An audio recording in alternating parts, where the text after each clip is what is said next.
The world is asking, what exactly is the value of the life of a Nigerian citizen? Controversies have filled the airwaves and media headlines, debates on who's to blame or who's not.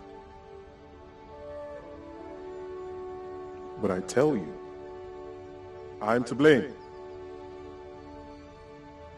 You are to blame. Every citizen of the Federal Republic of Nigeria is to blame. These innocent citizens came out to protest peacefully, demanding for their constitutional right.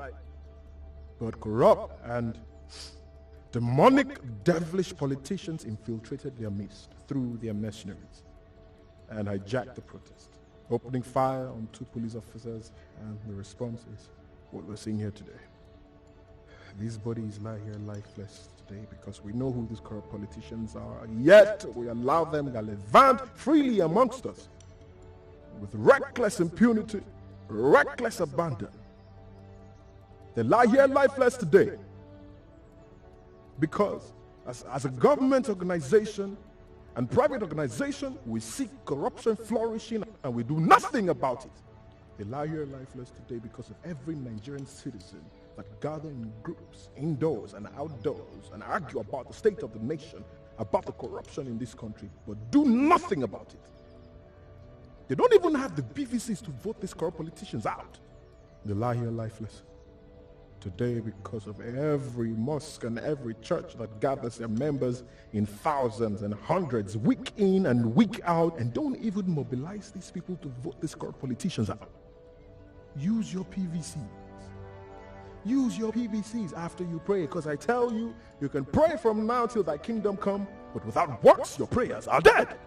Our brothers and sisters feed on wild plants and drink of their own urine so they can quench their thirst from the scorching sun of the Sahara while they cross in search of greener pasture. And above that same Sahara, 35,000 feet above, we have these men sitting in their luxurious jets, sipping on expensive wine and corseted in their first-class seats while they loot away our national treasure into banks in the United Kingdom.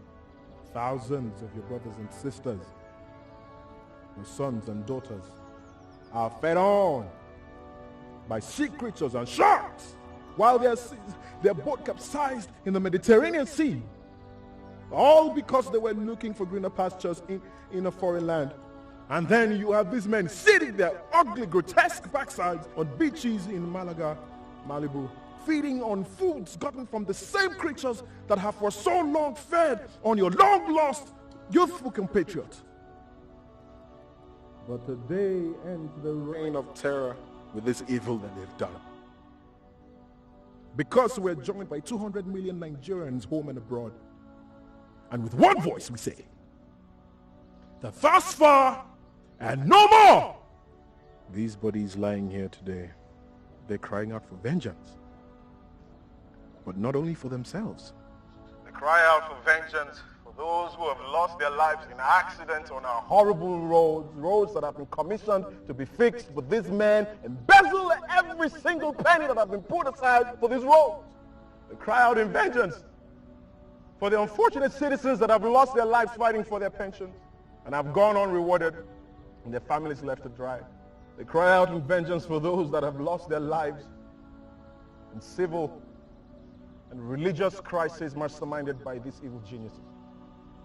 They cry out in vengeance for our soldiers who have lost their lives to insurgents sponsored by these devilish politicians. They cry out in vengeance for our failed justice system that has seen thousands of men and women imprisoned for crimes they know nothing about. We will not be dismayed, my fellow compatriots.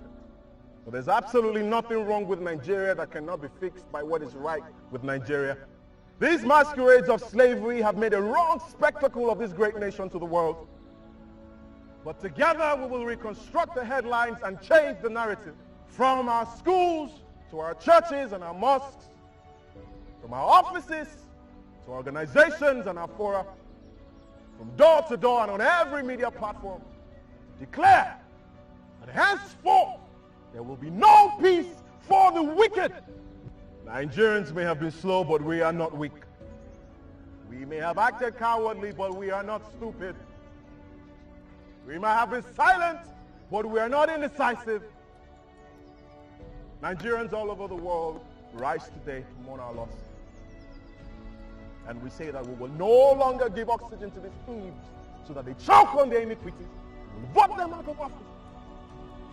Give corruption a befitting burial in our land. And together we will build a nation so much so that the international community will join us in saying, "O death, where is your sting? O corruption, where is your victory?" So arise, O compatriots, Nigeria's call obey. Serve our fatherland with love and strength and faith. The labor of our heroes past shall never be in vain. To serve with heart and might, one nation bound in freedom, peace and unity.